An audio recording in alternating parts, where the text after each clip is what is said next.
sustainability has come to stay.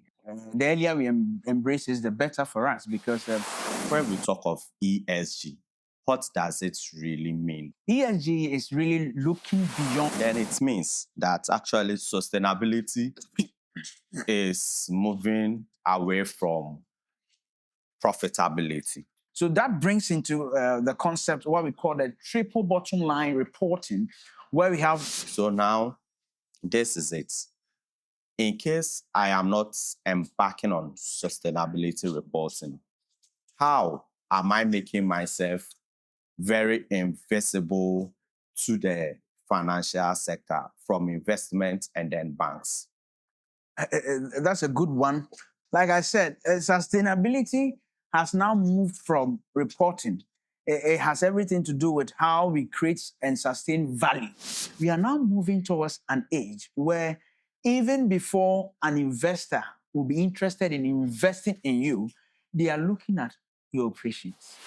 If not, you go for loans and you are not getting, not because you are not doing something, you are not doing well financially, no, but because let me even make it very simple. If let's say I enjoy Sobolo, and I know that the way you are operating in the next 2-3 years, you may not be functioning because of your operations, even though your Sobolo is good. I may not patronize you because I don't want even your taste to so sit with me and I become so comfortable with it. And in the next years, you are no longer there. So I will not engage you anymore.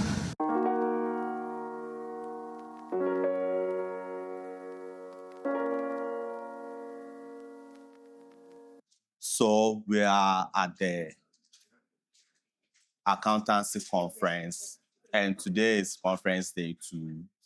And yesterday we had a discussion concerning concerning sustainability beyond compliance.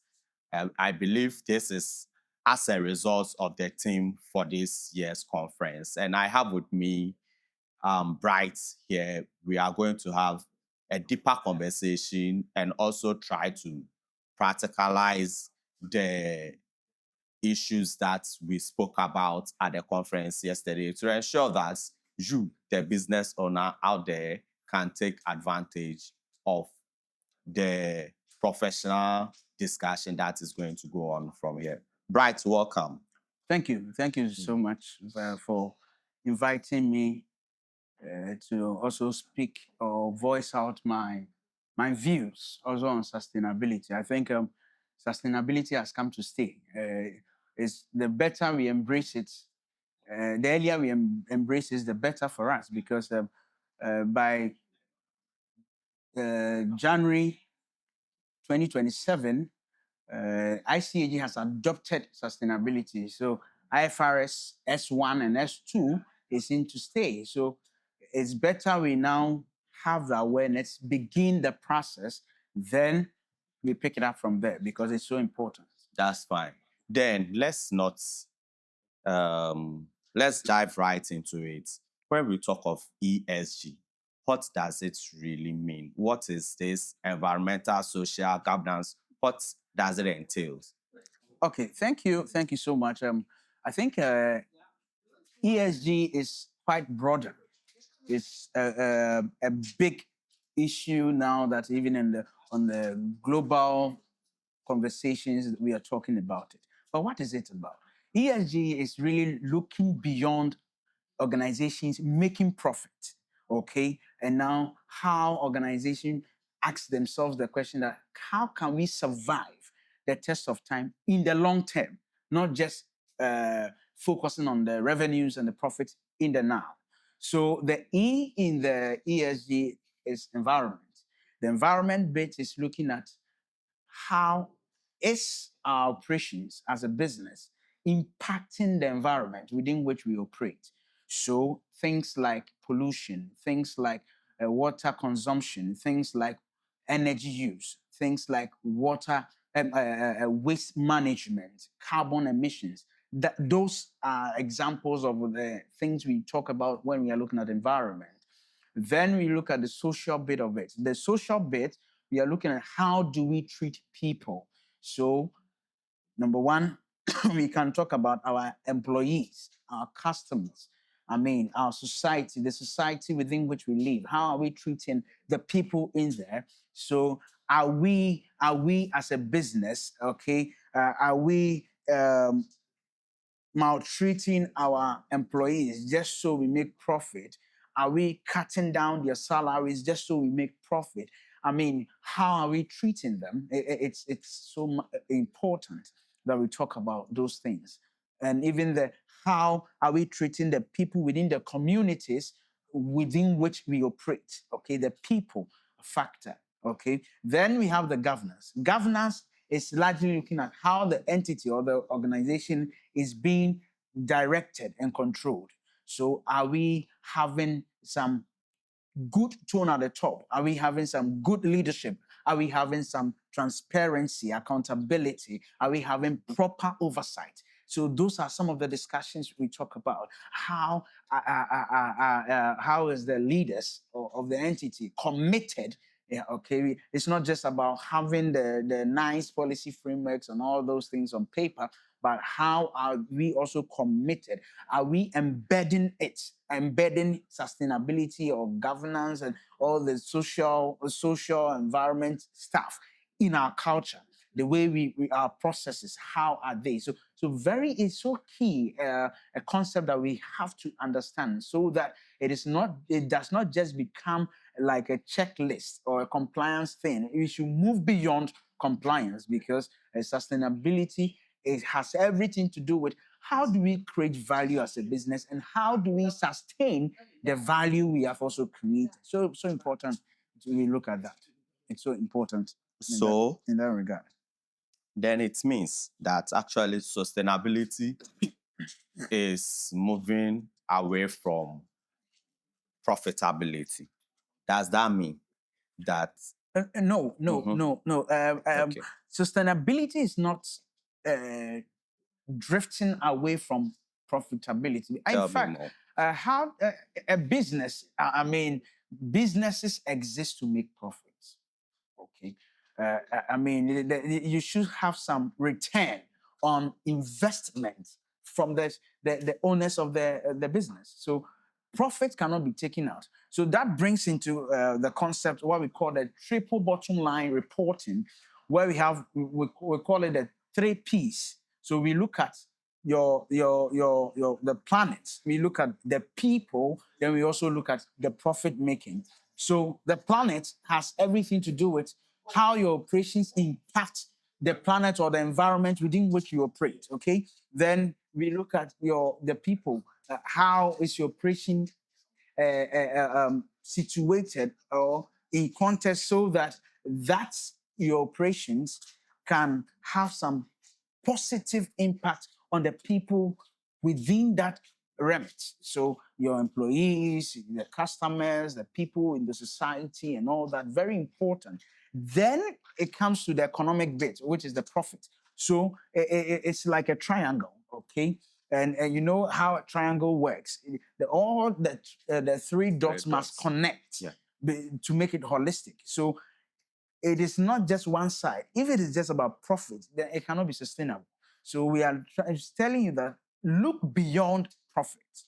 Now look beyond that and look at how can you survive. Okay, so it means that we want to be profitable, Yes. but we cannot do that with being oblivious of the fact that we have to take cognizance of the people and then the planets. Yes. Okay, so that is really nice. Now, let's consider certain practical activities.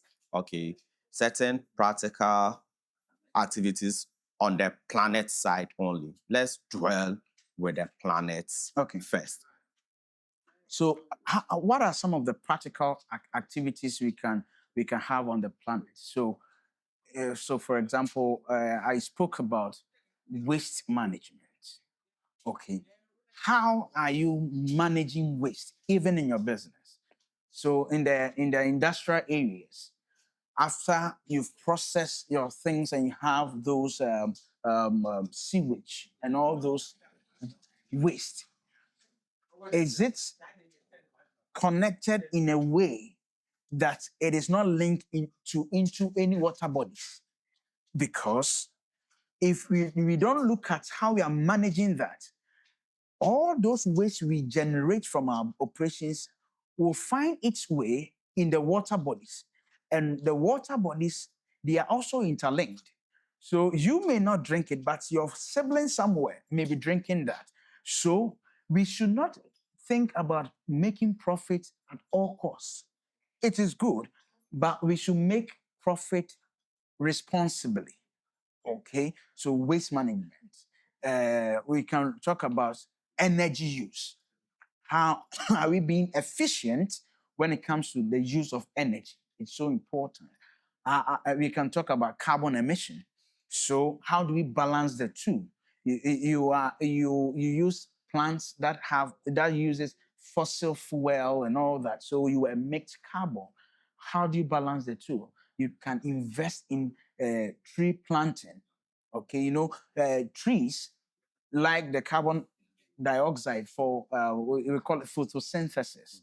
Okay, where they use that to prepare their own food, and in turn they will give us oxygen. So the carbon dioxide or the carbon emission that we don't want, when we plant trees, when we invest in trees, the trees will absorb that, prepare their food, and give us oxygen, which we need.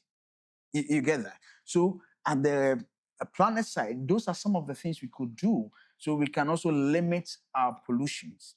And we should not just be littering around, or even the use of papers, and not just plastics. You get it? So now some restaurants are more keen to using papers for packaging, more so than the plastics, because the papers can easily be decomposed than the plastics. So at the planet side, businesses can look at these ideas than to make those things viable. How long the distance it will take for them to source their raw materials. Okay, so let me cite maybe a practical example where as professionals, we are all trying to buy the suits and all, and these things are from Europe and the Western world. So it may come through by maybe flight, maybe by the sea or something, and all these will use some fuel. Okay, so we are, because of our products, okay, because of what we want, we are emitting a lot of carbon into the space. Yeah. Now, meanwhile, if we have invested in maybe like what I'm wearing, GTP or not to make, I mean, those clothing, those are quite close to us, the proximity to us. That alone, we've also limited the carbon emission. And sometimes we try to look at things in the big way, but it starts small, it starts very small in your own small way. So instead of outsourcing in a long distance, when you outsource here, it's better. Another example, just like we were coming for the conference, I'm sure a lot of us have our own vehicles. So if all of us, about let's say 10 people, all of us are going to join all our vehicles and bring it in, what it means is that then all of us are going to emit carbon into the space. You see that?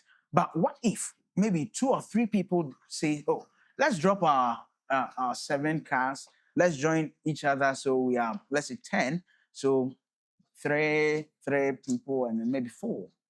Okay, we've reduced the carbon emission that we would have emitted into the environment, and that would have saved."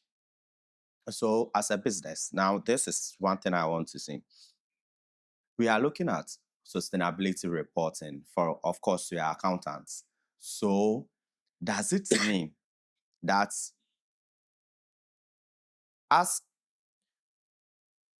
we as an entity would make a report, record this milestone, and say that, look, we have 10 accountants driving from Bolga to Ho, but because we want to be environmentally friendly, we've decided to park all their cars, parked about half of the cars, so that they can do carpooling and move. Now, should we record this in our books? How are we going to verify these records for assurance purposes? Good, good. I like that. You see, the typical audit or assurance, we will say that if it is not documented, it is not done. Okay. Okay. So if it is not documented, it is not done. But sustainability, I don't think we should just look at it from just the reporting bit. Mhm. We should be intentional. Okay. It's not necessarily about the reporting per se, but also being intentional about the environment. Because let's face it, if the environment is not in a good shape, where would your business be? Businesses do not exist in vacuum. So where would it be? But back to the question, how are you going to report it? Okay, you can have some documented things. Sometimes, so some things can be verifiable on top of my mind.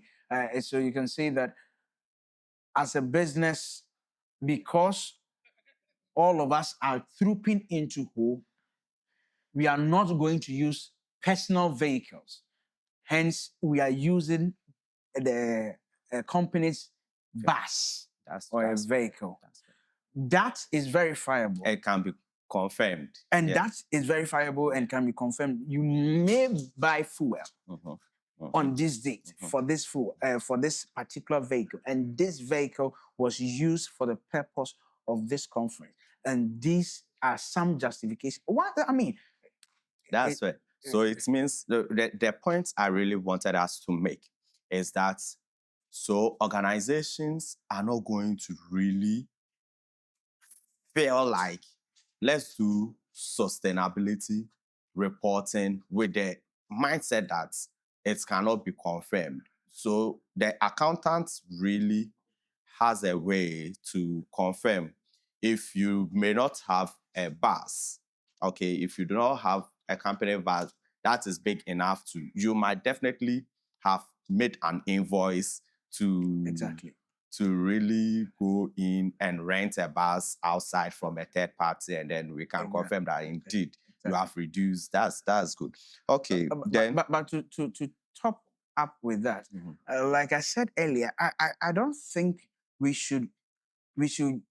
Yes, we are business. We are business, and we exist to make money. But really, if you've noticed, if we go with the bus or something, okay, we're also cutting down costs. How do we make profit? In fact, profit in its simplest form is your revenues minus your costs. In its simplest form. So, if that is the case, then two variables exist. Your revenue is either you are increasing your revenue to capture, or let me say, to swallow your cost and hence make a profit, or you are reducing your cost and then it nets off to make profit. So in that vein, you would have also saved yourself some costs, hence you make profit. So they work hand in hand. The more sustainable you become, the more profits you make. You are likely to make. Okay, then let's look at the second P or the S, so which is the people. People. Yeah. At what other practicalities? How can we show that we are indeed, we care? I believe this elaborates. Is it about care? We care for the people. Yeah, everything, anything that has to do with people. If you look at the sustainability, sustainable development goals, one of it is it's a gender equity, even fairness, justice. Okay, So when we are looking at people, we are looking at fairness. So are you maltreating your employees to make profit? So how do we confirm some of these things? You will be in an industry, right? You'll be in a particular sector. They may have some fair compensation, salary structures, and all that. So, as assurance practitioner, when we come in there, we can look at your compensation. Okay, we look at it. Okay, so in the market, averagely, this is how much is being paid this particular people. Okay. So if it's within the average, yes, you may be treating them all right. So, and again, maybe the environment, not the people in the community, your operations is having some dire consequence on maybe their water.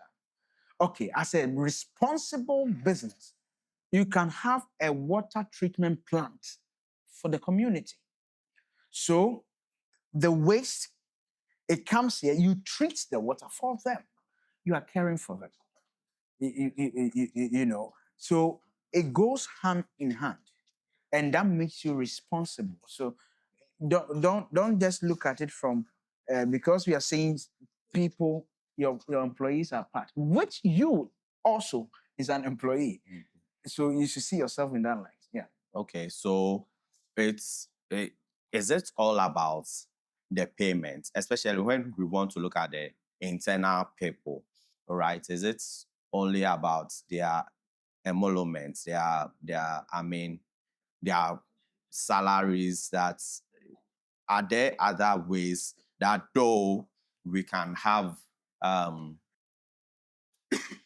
lower or just the standard salary, but then these are other places we are investing? Like, can you throw light on other places organizations can invest to ensure that they are also showing care for their internal personnel?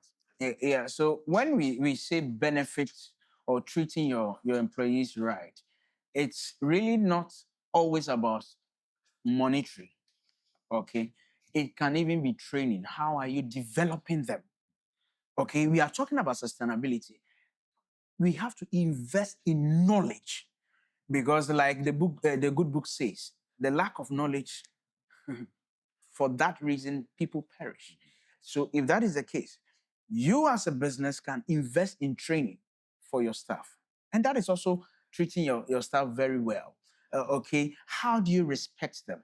Even in terms of promotion, are there some layout structures for promotions? I mean, are they happy?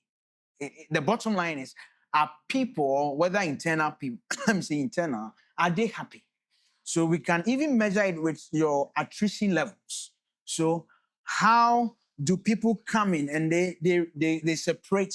How do they come in and then in no time they leave the scene? So if that becomes a talk, if you have high attrition level, you need to be checked because it means that you may not be treating your people all right, and that will also have some consequence on your profit. Okay, so then the final aspects, the governance aspects. Take us through that briefly. And So governance, like earlier indicated, governance is more of how is this business being directed? How are we controlling the business? So, do we have the commitment of the leaders? When we are looking at governance, many a time we are looking at the board, we are looking at management, we are looking at all those structures in place, okay? The reporting lines, we have proper oversight. Are we transparent with our operations, okay? Are we accountable, okay? Do we have some good values? What is our vision? That is where we want to go. What is our mission? Why do we exist? Are we committed to why we exist? And are we committed to where we want to go? and visions are more long term. So looking at sustainability, we are looking at issues such as, can this business exist the next 10, 20, 30, even century? You see that. So, and if we want to exist, what is the commitment of the leaders, okay, in ensuring that we have some proper oversight over our processes, we have some proper oversight over our culture, and so we call it the tone at the top. Do we have our leaders ethically correct? Because that will trickle down to us, to the lower level staff and all that. What are our values? Is everything we do, does it have some sustainability mindset embedded in that? It's so important. So that encompasses the governance, how we are directing, how we are providing leadership, how we are having some transparency, some proper oversight, how we are having some good cultural values. Okay, how are we able to be very accountable for whatever we do?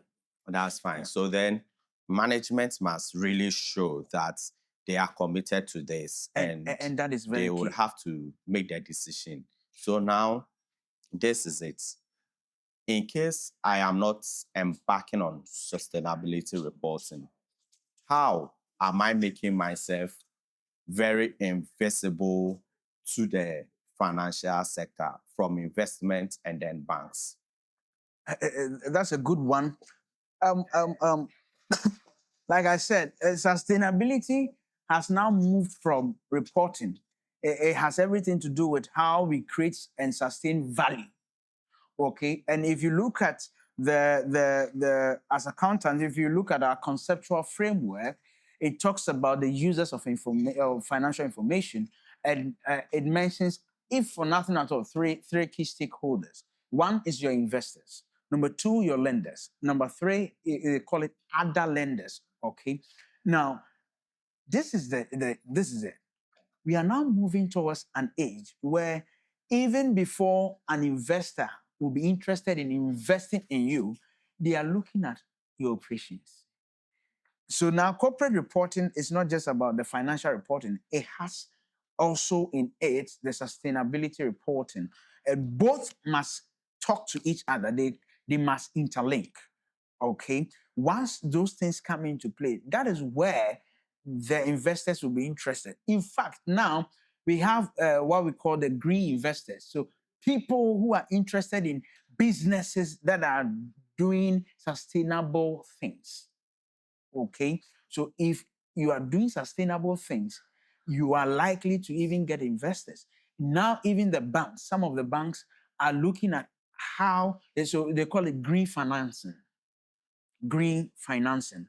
How are you operating in that space that you are going green? If not, you go for loans and you are not getting, not because you are not doing something, you are not doing well financially, no, but because possibly the impact of your operations on the environment is so dire. So it has moved beyond that.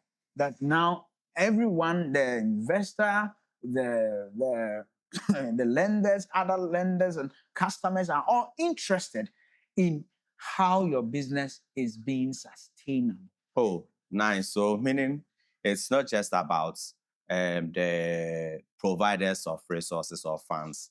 So the customers themselves are also concerned. They are really interested in that. Okay. Why must they be interested?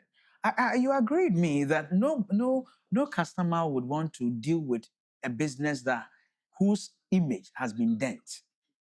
You see, so do you want to be that company that will say that you are not compliant with rules and regulations?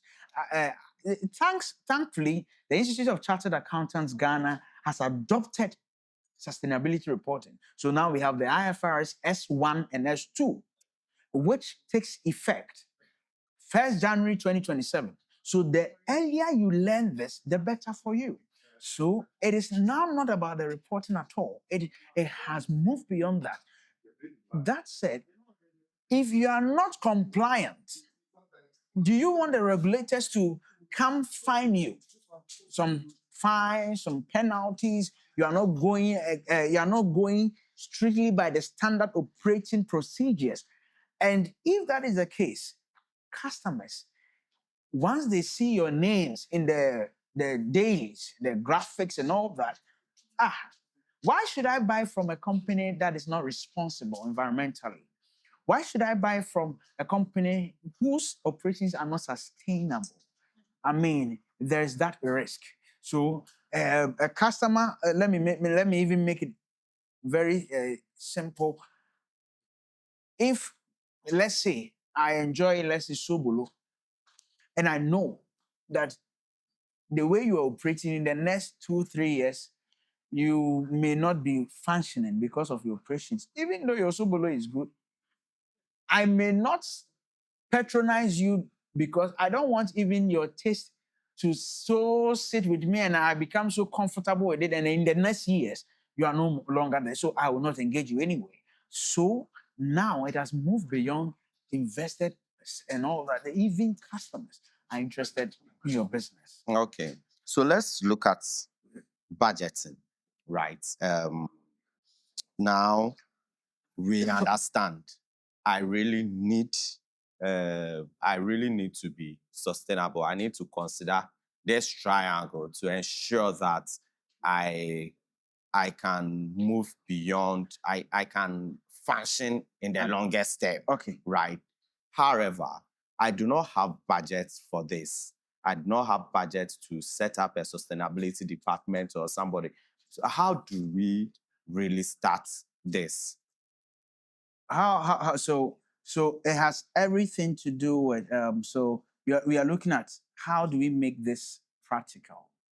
And so should we provide some budget for it, or what do we really have to do now?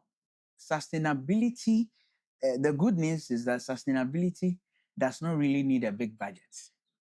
That's the good news. Okay. It really does not need a big budget. Like, as I have kept mentioning, it has everything to do with intentionality, the intentions. So you start simple, number one. So important. So try to identify some areas that you are making the biggest impact as a business. Okay. Identify some areas you are making some biggest impact. So one of them, you can ask, how do we treat staff? How do we manage our waste? How are we consuming water? How are we managing pollution and all that? They are so important. Do we support our community? Those things that you are making impact, you start from there. Then it is from those small things that now you can measure as a business. No, it doesn't really need a big budget. So you can measure your staff turnover, okay? Your energy consumption. You can look at customer complaints. How many times do customers complain about our products? So look at where you are making the biggest impact. Okay, you can look at things like your community initiatives. Have you, let's say, so some entities, which I may not want to mention their names, they invest in boreholes for communities where they operate. They invest in making some public toilets or something for people. And all those are also impact things you are doing. And that are also sustainability. So you don't just look at it from the big budget or something, your health and safety incidents. How many times do you have some safety or health incidents reporting? Those are all sustainability things. So once you are able to do that, it helps you. So you embedding sustainability in your operations is very key. So your procurement, it can include some ethical sourcing. Your finance, you can track sustainability metrics. Very important. Once you are able to do those things, then you can say that also your internal audit can review ESG, risk and controls. Those are the things, you know. The HR can focus on the staff well-being.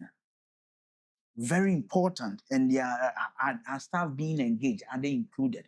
Those are very important So things we can talk about. this really exposes us to the fact that indeed you do not need money to start, and that is very good. So now there is no reason to be scared. For instance, you have an office where there is no proper ventilation for your staff. You make sure that the place is conducive for workers to be in that space. Okay, so if today, but even before we go on to the next question, I think that the problem has been sometimes communication. So we as a business, we need to communicate progress honestly, how we are progressing, and not just about we saying that, okay, as a business, we want to make things perfect before we go ahead with communications or not. No, communicate the progress honestly before things become even perfect, because stakeholders really appreciate transparency and accountability. Once you do that, continuous improvement. I always say to my colleagues that I believe that the only room that never gets full is the room for improvement. So continuous improvement. What can we do better to make our business sustainable? All those things should be critical. And not to say this, also, leadership matters. Leadership is very important because sustainability thrives when leaders are committed to this new drive. Thank you. Okay, so now we are coming to the end of today's discussion. Today, as we are having this conversation, just give the audience one thing that should stick with them when we talk about sustainability. Okay, so what I would tell my audience is that, see, now sustainability is no longer a future discussion or a future conversation. No, it is now a business reality. That is what we are facing.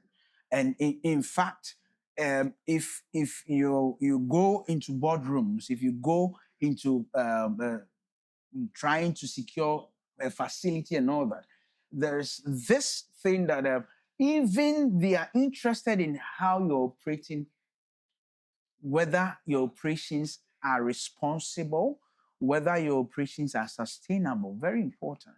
So it is not really a future conversation. It is now our business a reality. And let me be quick to add that it is now also one of sustainability risk is also one of the risks we are managing. So, but every risk also comes with some opportunities. So we should not just look at the risk also, just the risk. It also presents some opportunities. So our ability to see these risks in the light of opportunities will make us more resilient. And the more we are resilient, the more sustainable we will be. So if you stretch the business, how sustainable can it be over 10 years, over 20 years, even over centuries? That is what we should be discussing, and not really about looking at checking the box or ticking the box, being compliant, not just the compliant. We should be intentional, even in our own houses, the use of water, the use of energy. I mean, how do we dispose of things we don't need again? And so they all form part of sustainability. Thank you. Thank you very much for this insightful conversation. And it is good we are talking about sustainability because the focus on this podcast has been that we ensure that we help businesses to grow and stay for long. They have to function in the longest term, because we have organizations which are 100 years old, over 100 years, approaching 200, and they are still in the market. They are still performing. But when you come into our society, you hardly see a business which is a wholly Ghanaian-owned business that was started in the 40s and still around. In the 40s is too far, even in the 80s, and still around in operating. So thank you very much, Bright, for this insightful conversation. Thank you. We are grateful. Thank you, Bona. I'm very also grateful to also voice out my humble information, or what else, maybe knowledge sharing. Sustainability is a talk of the day. So the earlier you accept it, the better. So I'm so enthused for you to have me here this morning. Thank you so much. Thank you.